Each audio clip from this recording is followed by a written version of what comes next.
Hi friends, welcome back to my new blog. तो आज है मु भिडियो स्टार्ट कर छात उपरे। तो आज है मेस पाखे जो पूजा होता से आज भसाणी, तो से आम छात उपरको आसिक देखुलु।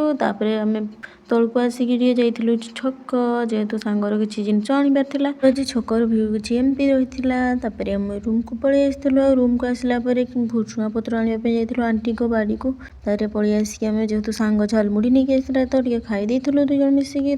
खाई सारिकी जेहेतु डीजे शब्द शुभिला आमको झील पिला तो जानी डीजे शब्द शुभिला मैंने कौन तले रही से देखुना मुझे केमती नाचुची आ सांग जेहेतु मत देखुला से कहूँ देखनी तो मत लाज लगे एमती कथा तर नाचिकी आम जेहेतु आउ टे जोर शुभागला आम बालकोनी भल के देखा जाऊ ना से छात